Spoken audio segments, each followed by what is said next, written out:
expressions versus equations, right? And essentially everything that you need to know is right here in front of you. Okay, so expressions first of all, right? There's no equal sign, right? So they can't be they can't be solved. So that means that you can't find out what x is, right? You can't actually find out what x is. We can't find out what our variable is.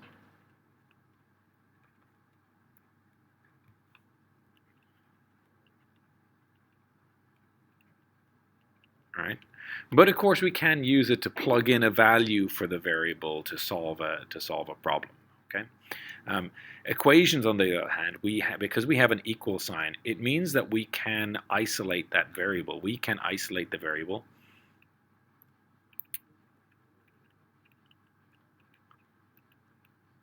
And because we can isolate the variable, we can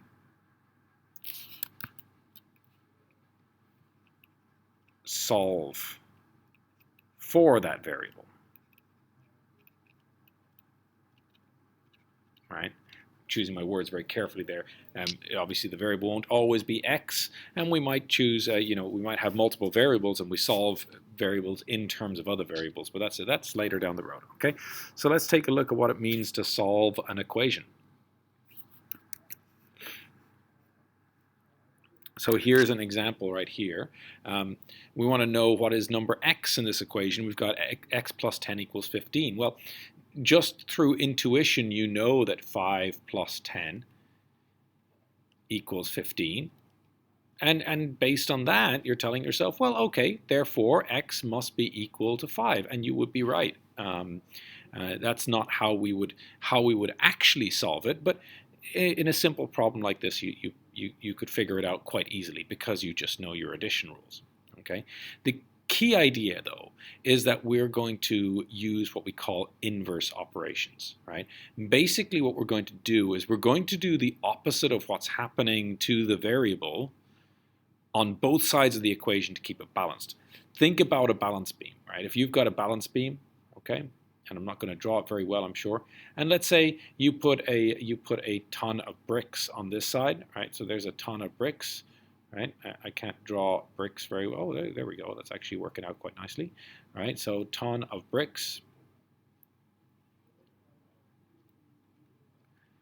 And then you put a ton of feathers. Well, feathers are a lot bigger here, right? So we got our feathers. Okay, there's all your feathers. Feathers are a lot harder to draw. So I'm just going to draw a little scribbles here and just say there are a ton of feathers. Okay, obviously it's a ton on both sides, so it's still balanced. But if I take one extra feather, and I'm just going to put this extra feather, there's an extra feather right there, right? There's an extra feather.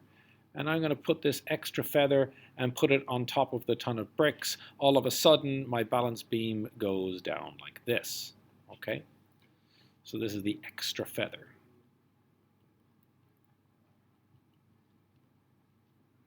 Right?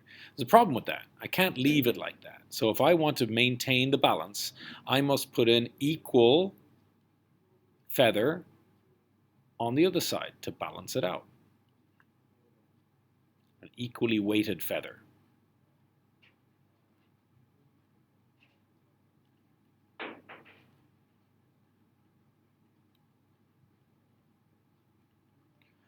And then, of course, my balance beam will balance right back out again. Okay? So the idea here is that whatever you do on one side, you must do exactly the same on the other. And the things you're choosing to do are inverse operations. Let me show you how that works. So in this case here, we've got 17x equals 85. Now we learned in previous lessons that 17x means 17 times x.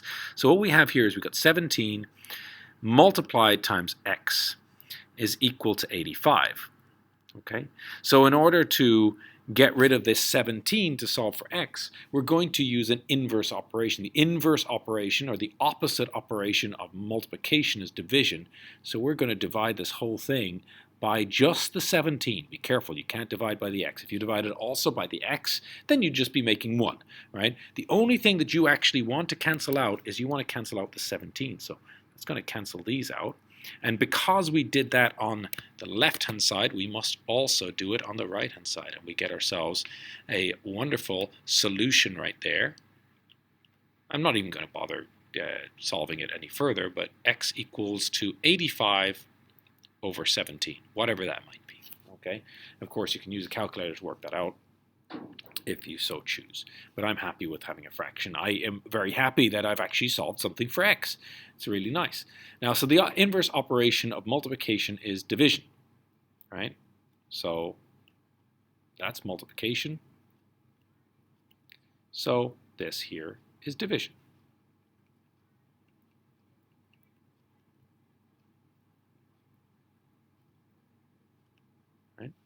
So let's look at another option, another example here again. All right, so on this side here, we've got n plus 29 equals 72. Well, our operation here is addition, so the inverse operation of addition is subtraction. So I'm going to subtract 29 on both sides. And now that gives me, that cancels out the left-hand side. Look at that, cancels it out nicely. Right? And so now I have n equals, well, what's 72 minus 29? Is 43. So I've got n equals 43. So n equals 43. Right? So all I did was subtract 29 on both sides.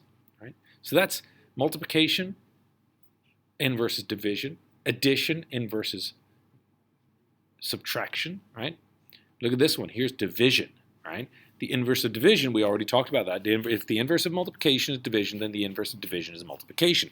So what we're going to do here is we're actually going to multiply both sides times what we're dividing by. So multiply both sides times 14. And that is then going to cancel out 2. Right? And a better way probably of writing this, it would be to write it in line and say that we have 14 times k over 14 is equal to 11 times 14. So all we've done is multiplied both sides. And so we cancel that out and we get ourselves k is equal to 11 times 14. So that's 154.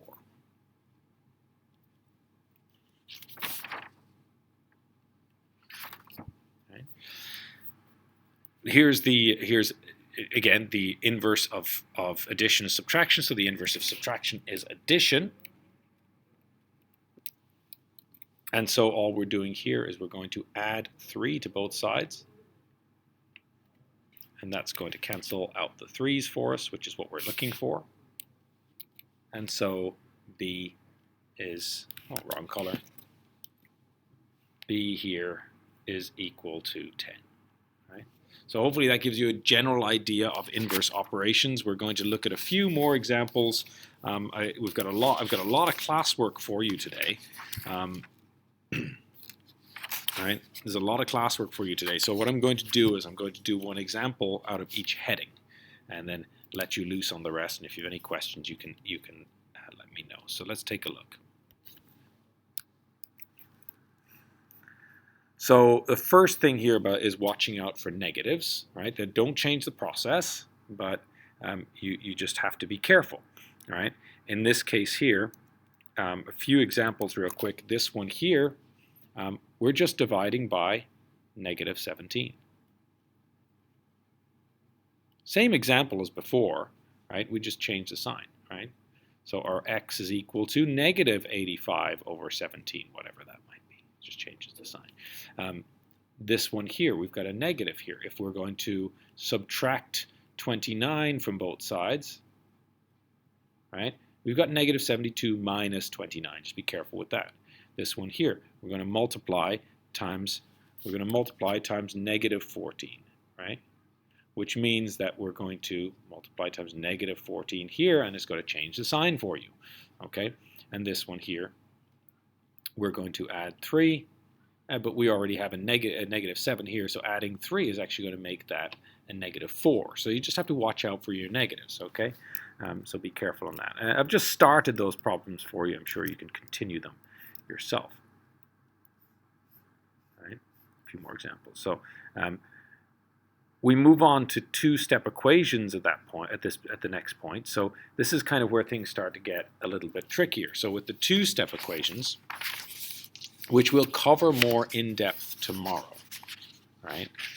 But this is a preview to two-step equations, and if you do this part, tomorrow is going to make your life a lot easier. So I'll give you a quick preview of this, and you can always come back to finish this. I think it came out in the one worksheet after tomorrow's lesson. But the idea here is that we have to do inverse operations to get the variable alone, but we can't actually access the coefficient until we deal with everything else first. So in this case here, what we're going to do is we're going to subtract 30 to start with. We're going to solve that. Okay, so when we solve that, that's going to cancel out the 30s for us.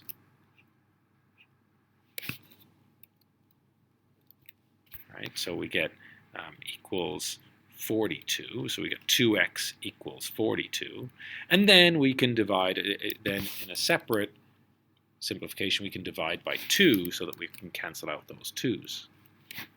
Right? So we divide it by 2, and therefore we have x equals 21. Okay, so that's with two-step we've got to do our addition or subtraction first, then our multiplication or division to solve the coefficient. Right, more on that later.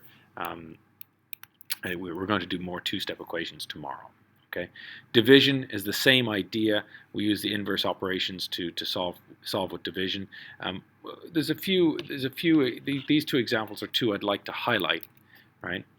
The idea here being that first of all we're going to deal with the 5, subtract 5 from both sides. That's going to give us m over 4 equals -5, and then we're going to multiply times 4 on both sides.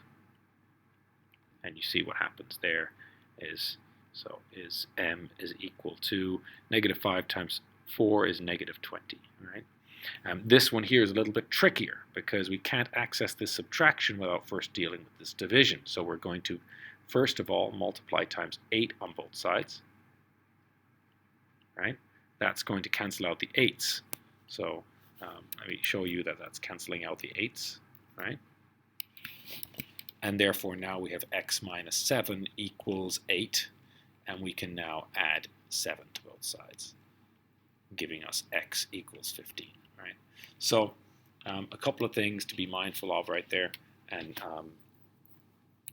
I will let you loose with that. So if you have any questions, you let me know, please.